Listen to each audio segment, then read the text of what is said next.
up, everyone? So today, I'm just here to pretty much tell y'all thank y'all so much for helping me, being the reason for even why right now I just hit 3,000 subscribers on YouTube. I really deeply appreciate it, especially because, as some of y'all may have heard in one of my recent videos about like, am I overrated, whatever, I was having this whole thing where I was just, spiraling, I guess.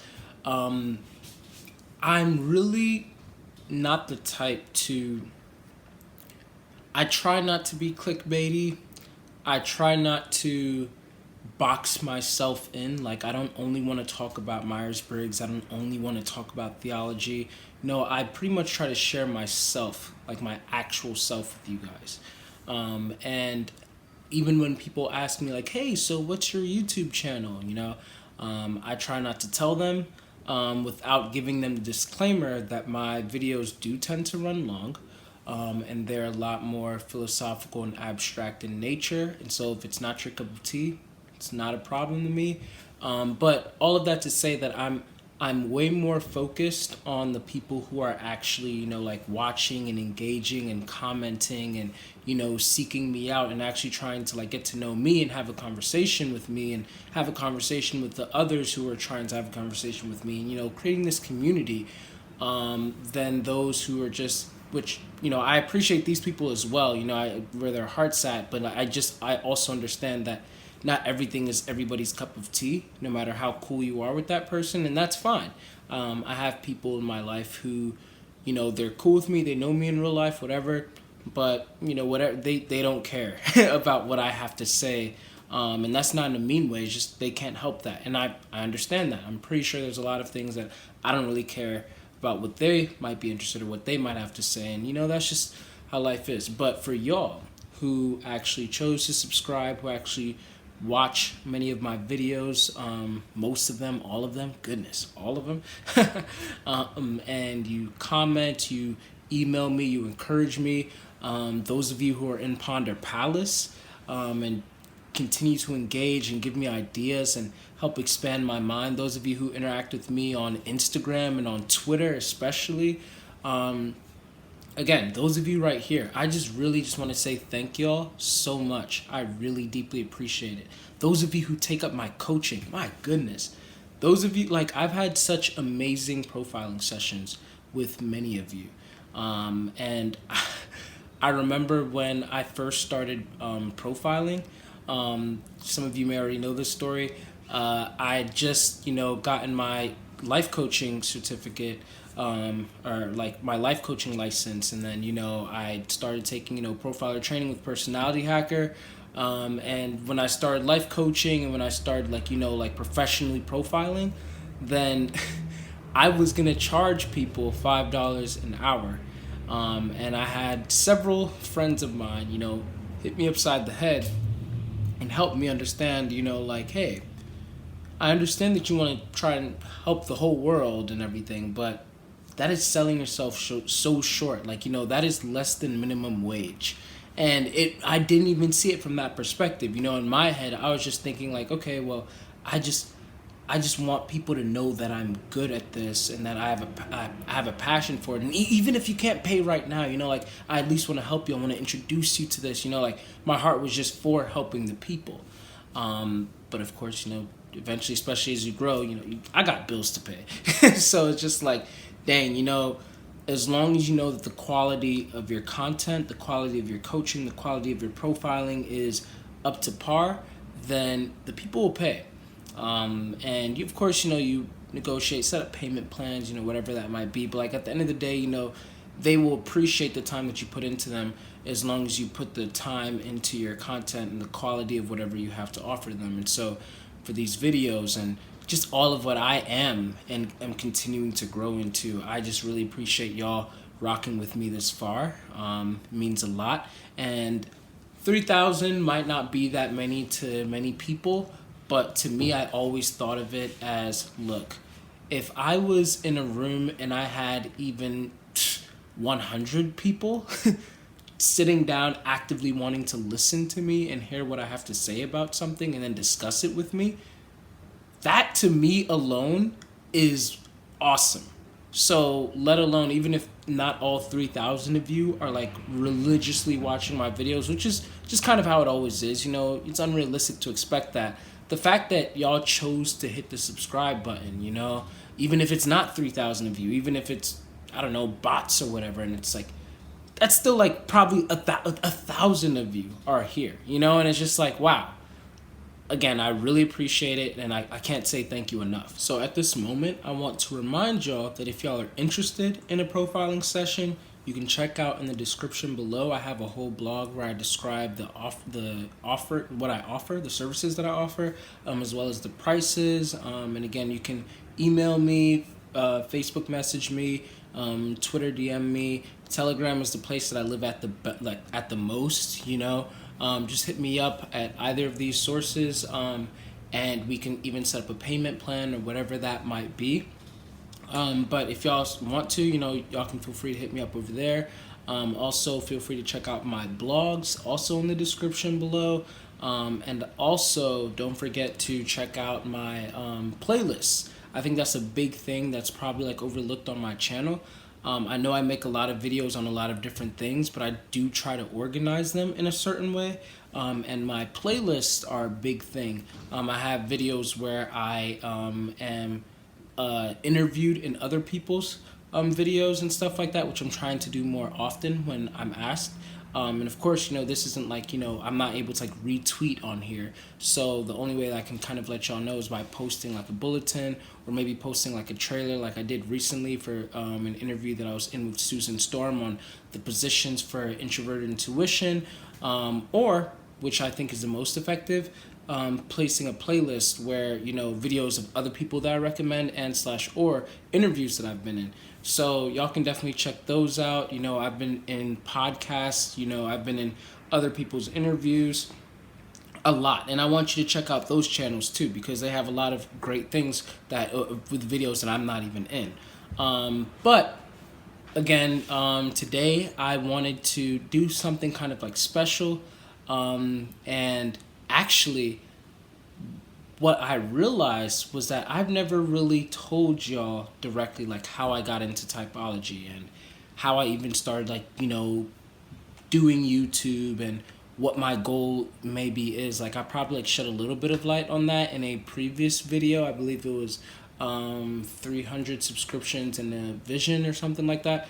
But this is going to be like an updated version of that. And again, I'm just really glad to be able to, you know, y'all can like see like my process, you know, on even places where I was like very narrow-minded about things. Maybe even right now I'm still narrow-minded about things, you know, and just being able to track with me and watch me grow in my perception of reality and all of that, and then sharing and having a having a say on that, you know, and just us being able to discuss and figure this thing called life out together. So I appreciate that, and yeah, let's just get right into that. So back in, I believe, I want to say 2016. It was either actually it was probably even earlier than that. I can't really remember the exact year, but I want to say maybe it was even 2014, 2015, around there. What had happened was my friend David, what many of y'all may know him, INFJ David, phenomenal artist, now also Instagram famous, who would have thought. 100K subscribers, goodness, good. Proud of that man. Anyway, he had gotten into the Myers-Briggs first, and then he and Jamila, who was my girlfriend at the time, started to discuss their Myers-Briggs types and everything. Jamila had also known her Myers-Briggs type, but she hadn't really gotten too deep into it. The reason why she knew about it was because her older brother, Andy, ISTP, I also interviewed him on my channel before, he had been studying screenwriting because he wanted to, you know, write, you know, characters and make films and all of that. So he was like studying the Myers-Briggs, and he was able to type everybody in his family, including Jamila. And he got Jamila spot on, ISFP. Great. David found out his type was INFJ. And, that was all like, really interesting. So now, by nature, they pointed towards me. So they presented the Myers-Briggs test to me, the 16 personalities test that, as many of y'all know, I really, really disdain because especially as a profiler, I see so many people come to me and, just talk to me about all of these things like, oh, well, sometimes my P is a little bit more than my J, and it's like, well, that'll mess up, like that'll switch up your whole mental process. Like that's literally kind of like saying like, okay, my MacBook Pro overnight or like over a couple of years turned into a what's it called, a PC, and it's like that's not really how that works. Like the mental wiring, as many of you already know, like it's different. It's not just about the dichotomies of E versus I, N versus S, F versus T, J versus P. There's so much more to all of this. But I didn't know that when I first got into type, so of course I took the test on 16 personalities as Jamila and David recommended to me, and my first type that I got was ESTJ. Now, of course, the test only gives you pretty much what you tell it. So, of course, from reading it, they're asking me questions like, oh, are you more logical in thought? And they're asking these honestly horrible questions in my opinion. Like, do you prefer to tell the truth or do you prefer tact? If you guys know me, obviously, I don't think that tact and truth are, what's the word that I'm looking for? I can't even remember. Mutually exclusive, like I think that you can always tell the truth, but just tactfully. You can tell the truth, but just make sure that your delivery of the truth is not what hurts the person, just the truth itself, and that's how I try to see myself. I try not to let my delivery hurt the person, but if the truth itself is painful, I'm sorry, but I'll deliver that, so. But of course, I went with saying things like, oh, I prefer truth, I don't really cry that much. In fact, honestly, I rarely do cry, but again, these things have little to do with being a feeler versus a thinker. So there's that. Am I capable of, engaging with people, which a few days ago, I actually tweeted something called, I really like the word, I said in the tweet something along the lines of, I really like the word sociable, because that means that if you need to turn it on, you can. And I see myself as that type of person. Like, I don't always want to be in a very quote unquote extroverted mode. When I'm here on YouTube, I try to project more. I try to bring more energy. Even in my intro video, I kid you not, my INTP friend Brandon, who was the videographer for that video, like many of you and it's still cringe to me for some reason. Many of y'all come to the page, newcomers, and all you hear is, "What's up, everyone? My name is Denzel Mensah, and I want to welcome you to my YouTube channel." Then you watch my videos, or you see me in person, especially, and you're like, "Oh, you're not really like that." And it's like, yeah, I'm not. And funny backstory behind that video was that when I did it the first couple of times, it was actually more along the lines of like, hey, what's up, everyone? So I just want y'all to boom, boom, boom, and welcome to my channel. And Brandon, a whole introvert, he was the one who told me like, yeah, I think that you need to like be more exciting and you need to like this. And we had to do so many takes to be able to get me up on that energy. And if I could go back, I would have actually, I didn't know, what exactly I was doing. I was stumbling through YouTube still at the time. I still kind of am. But if I could go back, I would have told him like, actually I kind of like that vibe better because that is more authentic to who I am, to how I portray myself.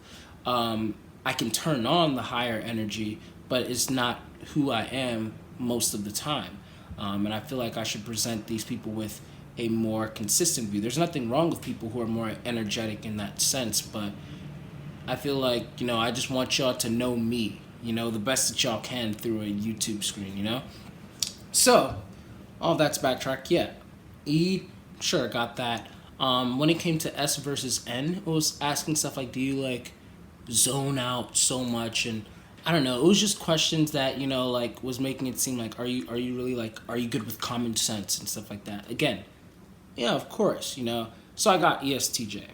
When I got those results, I was like, nah, this isn't me. And even Jamila and David were like, yeah, no, I don't really think so. Took the test again, this time I got ESFJ. When I was reading the ESFJ description on 16 personalities, really don't like that site. And let me just go ahead and say that it's because 16 personalities doesn't even really teach about the cognitive functions. If you look at the makeup on 16 personalities, like how they actually come up with stuff, you'll realize that it's actually not even a Myers-Briggs test. It's based on the Big Five, which is different. Why not call it a Big Five test? Or why not call it something different altogether, instead of saying this is like a Myers-Briggs test and using the Myers-Briggs terms to be able to, it just really bothers me. And it causes like so much confusion, especially with that whole dichotomy of like, how extroverted are you, how intuitive are you, how perceiver judger are you, because then now you have people who are really confused about that. I was on the brink of F and T. If you are an INTP and you think that you might be an INFP, there's a big difference between having FI as a dominant function and then TE as an inferior versus having TI as a dominant function and FE as an inferior. Oh, what's that? And you can't blame these people because they were misinformed. So, anyway, I can go on about 16 personalities forever, but pretty much, yeah. So I got ESFJ on that test. And I was reading through it and I'm like, oh, okay, yeah, that sounds about right. This part's not really, but anyway, I took it as another which Disney princess are you kind of test. I wasn't really too interested in all of what was, presented over there. I was like, oh, that was fun. That was interesting. Some things were not really all the way accurate, but, a lot of it did kind of resonate. So sure. And I kind of went along and minded my own business. Then, maybe like about a week or so later, Jamila's brother, Andy, comes back into the picture, and Jamila and him are having a conversation about me. Apparently, Andy asked her questions such as, like, does Denzel ask a lot of questions? And and she said, not really. And then she said, and then Andy said that Denzel is probably not an ENFJ, probably not an ESFJ, he's an ENFJ. And apparently that was just one of the questions that he asked. He asked a whole bunch of other ones. Which came out right. And I know many of you are probably thinking like, wait, but don't intuitives ask more questions? Which is what I asked too. But when I got to talk to him more, and he also explained this in our ISTP video, he said that intuitives don't often ask a lot of questions.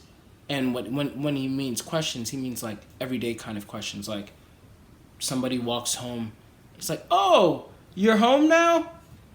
No, I'm still outside. Like a lot of like common sense types questions, or like, to, I guess, fill in the space. And this is coming from a censor. He's an ISTP. But that was just one of the patterns that he recognized. And he said that intuitives tend not to ask questions or clarifying questions because they feel like they already know everything. Whereas like a censor wants things to be verifiable and reliable. So they'll ask more questions just to be, sure about things. You got into MBTI from screenwriting as well, right? Yes. If I'm not mistaken. Yeah. And that was simple. Just I can't remember how I got started, but I decided to get deep into it simply because I'm trying to create characters that are realistic. Characters that people can say, oh, like that's definitely me. Someone broke down the 4 temperaments to me one long time ago, and the 4 temperaments were symbolized through animals like a lion, an otter, a golden retriever, and a beaver. Oh. Okay.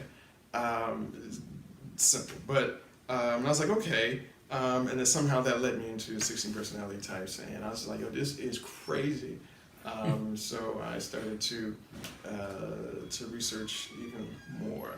I kind of break it down by letters: the E, the N, the F, and the J. And I usually have a certain kind of set of questions that I ask people, and based upon their answer, I'm just like, okay, boom, that's what it is, and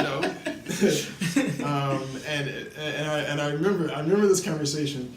I was talking to Jamila, and one of the questions I asked her, I said, does Denzel ask you a lot of questions? And she was like, no. and I was like, okay, well, he's probably an N, because that's one of the patterns that I've detected, is that people who are really intuitive, they don't ask questions, like, because they feel like they know everything. Okay. so for me, I'm just like, yeah, like, he's an N. So I had, I went through these questions. I went through these questions with her, and I was just like, no. So what type of questions are you talking about? Because, like, wouldn't intuitives also be, especially NE users, like ENTPs, won't they be the ones to ask a lot of questions about life and all of that? ENTPs? Yeah, I would think so, or no? Very inquisitive. I mean, everybody asks questions, but it's, I guess there's like the big life questions. But if you're just like chilling, like when Chanel came through the door, like she was just spitting questions. Oh, you're here already, and That's my mom and my ISFJ mom and ISFJ grandmother too. I noticed that as well. And that's actually something that annoys Jamila about me, that I to this day, that I just fill in the gaps with my intuition. So that was how Andy told Jamila that I was an ENFJ. Jamila goes to look up what type, like what that is, and she's like, oh my gosh, Denzel, you have to read this. So by this point, honestly, I'm a little bit annoyed, because I just don't really believe in this stuff. Like, I feel like, why do I have to learn about personality psychology and all of that? Like, I like psychology, but I just didn't believe in, again, Hogwarts house type stuff. Like, everybody just wants to be categorized into whatever. But when I read these ENFJ descriptions, it blew my mind, because it was explaining things about myself that I had always already wondered, things that I didn't even get to wondering yet, but all of a sudden I was like, yo, wow, that's crazy. I didn't even know I was like this. Or like, I knew I was like this, but I didn't know why. And wait a minute, how did Andy know?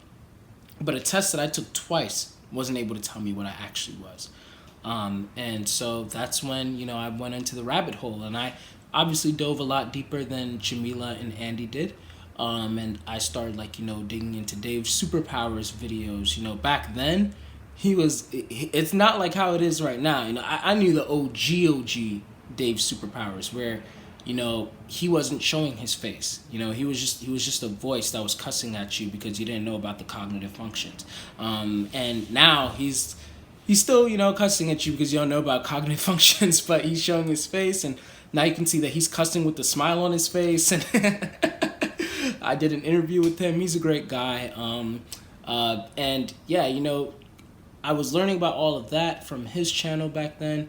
Then eventually I was able to watch a whole bunch of other videos, and that's when I started learning about, again, the cognitive functions. And then I got into Personality Hacker, and they have just ultimately had the most impact on my view of the world and personality psychology and everything, with their podcast and profiler training. Guys, literally to learn to become a good profiler, to take that class, is $2,000 something, and it's heavy material.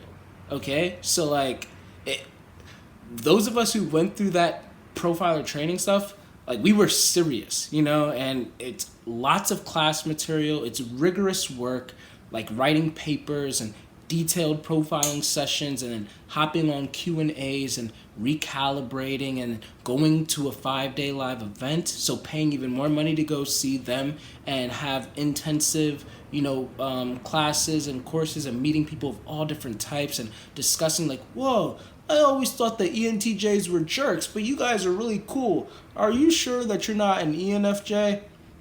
And you just kind of build this nuance that's above just learning about the theory that many people, who are type enthusiasts, just stick in their room and read about and watch YouTube videos all day about. So it's really intense stuff, and I feel like Personality Hackers should be given so much credit for what they do. Antonia and Joel, if they're watching this by any chance, I really, really, really deeply appreciate you guys with how much you put into your work. And I know that a lot of times you get flack because you coined nicknames just to help beginners be able to understand things more. Now people are like, oh, well, SI is not memory.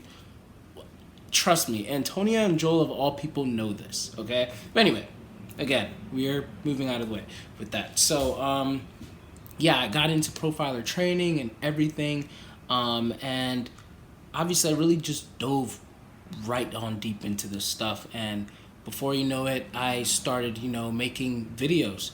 I started talking about my experience with type. I started talking about like how it has helped me to be not only understand myself but to also understand other people. If anything, it gave language, honestly, to a lot of the things that I was already picking up about people. But now I can actually say, oh, that thing that I was always annoyed by was SI and TE when it's paired together.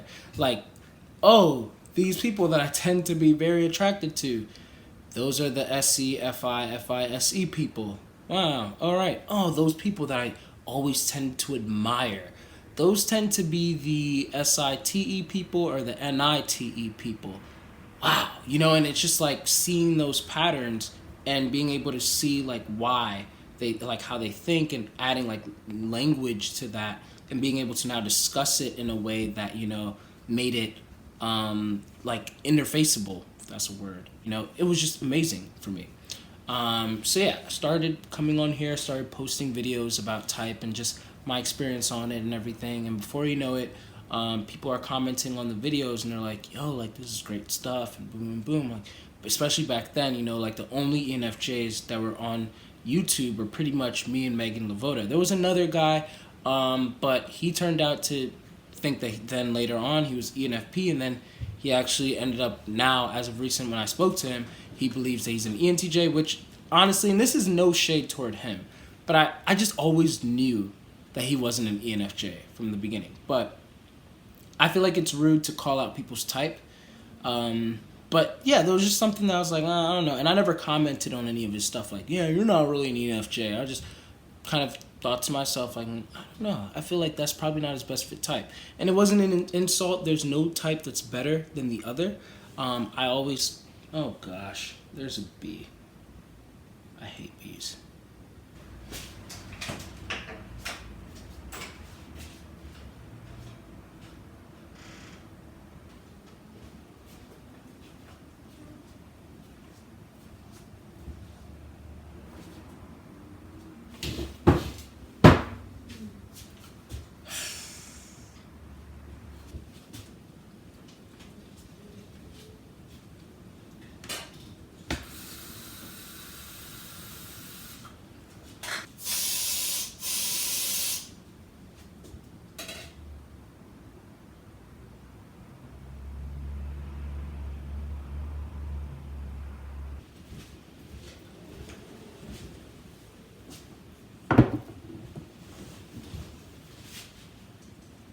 As I was saying, so I'm just a really big believer in the idea that the swan and the eagle are both equally beautiful creatures, but it would be a shame if you were an eagle that was training to become a swan, or that if you were a swan that was training to become an eagle.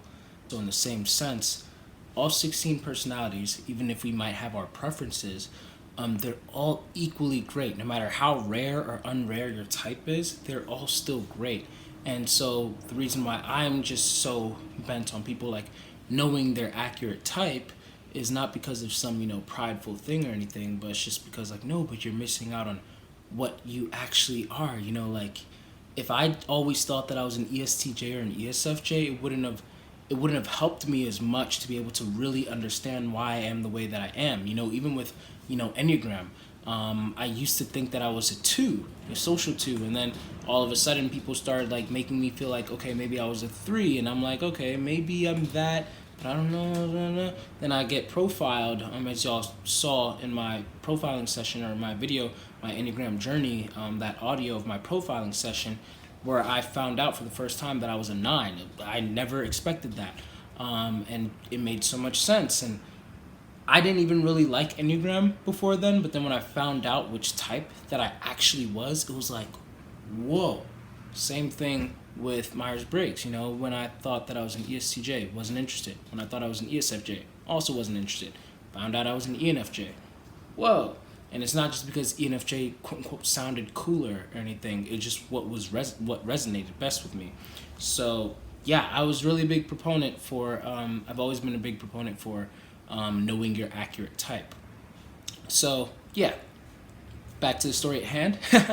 I started posting videos, just talking about it and everything, and then people started like asking me like, hey, like, can you talk about this type? Can you talk about that type? Can you do this? Can you start coaching me? And that's when I started like actually, started off again. I never did the $5 an hour thing, but after I got my, certification and everything, and after I, got my license, then I started off with $25 an hour. Eventually rose it to 30, then 50, and now it is where it's at. And I've been really enjoying this. I've been really like appreciative of the people who've been investing in me, and it helps me know like, okay, yeah, no, I'm giving them good quality for what they give me. So again, I really appreciate all of this whole process, and this has helped me a lot with, again, better understanding other people, how to interact with other people. Now I don't have this hatred toward ISTJs and ESTJs anymore. Now I'm able to understand that, oh, they're just coming from this perspective, and even if they don't really understand where I'm coming from, because I'm able to really like understand where they're coming from and at least think like, okay, they're not intentionally being jerks or intentionally trying to shut down every single idea that I have. It's just that not having FE or NI, they're really just not even understanding how any of my ideas are practical. It's like, oh, this silly NF, So yeah, and I started posting, that NF low-key suck video, where I was brutally honest about all of the NF types, because I saw how overly praised they were online. And then next thing you know, people are like, yo, this is funny, make more. This time about every type. So, I went on, I did that whole series, and I promised y'all that I would make a high-key rock series, and I had been writing the notes for that for a while, but kept on getting distracted because it's a pretty big project. But I feel like this finally, makes it big enough to where it's like, okay, hey, you know what? Yeah, we're going to do the high-key rock series. So first, like, for those of y'all who don't know, I am working on the High Key Rock series. It's going to come out in the same order as the Low Key Suck series. And so the NF High Key Rock video will be out soon. I've already written most of the notes. I'm just going to be finishing that up soon, and then I'll be posting it. So stay tuned for that. And I guess some more updates. This is a very big update. I have not publicly stated this. So, just so y'all know, if you're watching and you've gotten this far, big deal. I am moving to Atlanta in July, God willing. And if everything goes according to plan, I would really love to blow up my coaching there. Like, here in Virginia, I never really felt like this was my place, this was my home, But I feel like when I get to Atlanta, that's where I really am going to put down roots, and I'm going to start to like try to thrive and put out a lot more content and like have more in real life coaching sessions, and do more of my spoken word poems and just really try to shine over there. So I feel like if any of you are out in Atlanta right now and y'all want to meet up, y'all want to have like in real life profiling sessions, y'all want to have like just meetups and everything like that, or coaching sessions, whatever, let me know. If you know a friend up there that might be interested in my services, let me know. Like, hit them up, like send them my way, help me out so that, when I get over there, we can actually make something happen. But yeah, that's in the making right now, and I'm really excited about that because even here in Virginia, I don't really have that. Yeah, like I said, I don't really have that type of like support system or that drive that I feel like I should have, because I just don't feel like this is like my home. This is my place, But I feel like there, I will really be able to get into my groove of things and really just move forward from there with the type of life that I actually want to have, with coaching people and speaking at different events, maybe even working over at a rec center as a mentor of some sort, or I don't know, whatever it might be, to be able to help people in any way, shape, or form, and sharpen my mind and perspectives on things. So if y'all have any recommendations, if y'all have any ideas, whatever that might be able to help a boy out, let a brother know. So yeah, there's that. I'm trying to think of other updates. I don't have any notes over here, so so I'm sorry. This is just all kind of free balling. Because the main thing I just wanted to let y'all know was thank y'all for this 3K, and to let y'all know how I got into type and everything, and now what I'm planning to do with it, which is, again, I'm already life coaching, but I'm trying to get it to blow up. And honestly, it would be great to have my life coaching become a thing where it's I want to be able to coach actors and actresses, because I believe that our movies, our media that we learn from right now, they help us a lot, and the easier it'll be for actors and actresses to be able to get out of who they are as individuals and get into the character that the person who wrote the script wants them to be, the better it'll be for that person to be able to for that actor to be able to properly portray that person, and let us be able to be more related to that character and learn from that character, and so I feel like I'd love to just coach actors and actresses on how to better identify with their characters, how to better identify with themselves, how to better understand other people around them, and just help the social interplay of the characters that they will be playing and they'll be playing with. And honestly, who knows, maybe I might mess around and become an actor myself. That would be the goal, that would be the ideal. I'm putting it out there right now. But yeah, that's kind of the main goal. And that would just be great. And of course, Jamila has her stuff going on right now. If you don't know about Types in Black Ink, definitely go and check it out. It's a page on Instagram that Jamila now runs, and it's picking up. And she works so hard, guys. Honestly, she be in the room, just thinking of ideas and doing all these graphics and everything. And sometimes she be ready to give up, guys, but she works really hard. And I would love to see y'all help her, see more. It's not a oh, black people are better than white people kind of thing. It's not one of those things. It's just more hey, how about instead of every Enneagram page where they only post about Taylor Swift lyrics and stuff like that, let's add a little bit of Ari Lennox. Let's talk more about black sitcoms as well, instead of just Friends and things that are just usually because a lot of black people don't really see themselves in the MBTI community, except for when you see the occasional Oprah mention and stuff like that. And I feel yeah, it'd be good to kind of have more of a interracial mix within the Myers-Briggs typology community. So that's what Jamila's doing. She also has her page up now on Twitter. So yeah, there's that.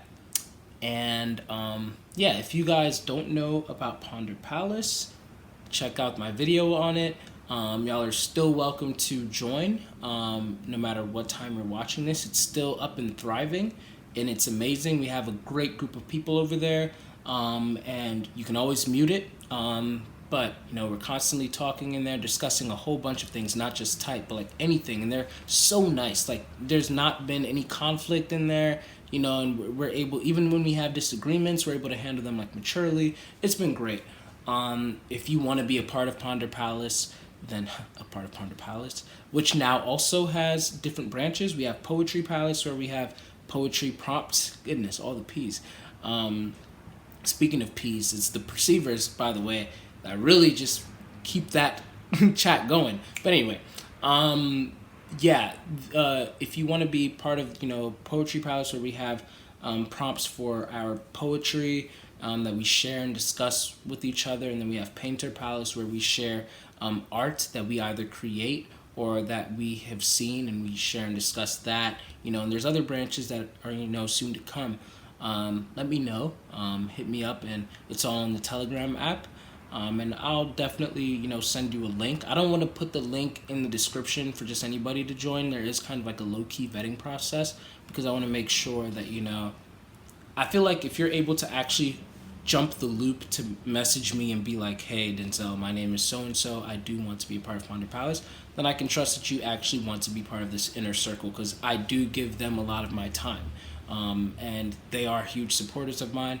And yeah, so if you want to be a part of that, let me know. And I feel like that's it. Honestly, I'm just happy, guys. Thank you for 3,000 subscribers. I really appreciate it. Thank you for all of what y'all have been teaching me. I started making these videos in September 15th, 2016, when I came on here and talked about a video. I talked about a video called, I talked about a book, and the topic was confidence versus conceit. Whereas where I started my first spontaneous speaking videos, where I literally just put up my iPad and just start blabbering about whatever concept that's in my mind. And before you know it, I just started putting out more and more, and now it's been almost 5 years. In September, it's going to be 5 years since I started taking YouTube seriously. Before that, you'll see a whole bunch of other videos of me just clowning with friends and, prank videos. And, so the spoken word here and there, a little bit of rap challenges. It was honestly just a place to just post my videos that were taking up space on my 8 GB phone. And now, look at what it's become. 3,000. Gosh. I love y'all. Seriously. So yeah. Thank you for the 100th time. Feel free to check out older videos. They're pretty good. It's younger me, but I feel like they're still pretty good, Feel free to share this channel with people, don't hog it all to yourself, if video helps you out, feel free to share it with a friend. Yo, I think you might learn from this. Feel free to leave a comment.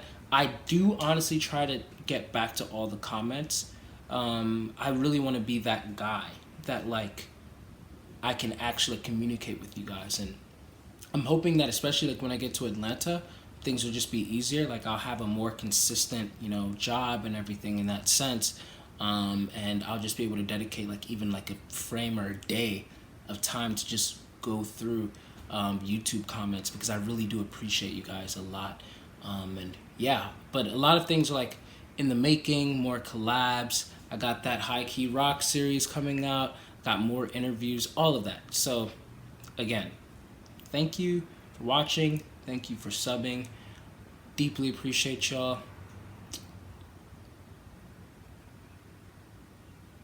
And that's it. Done.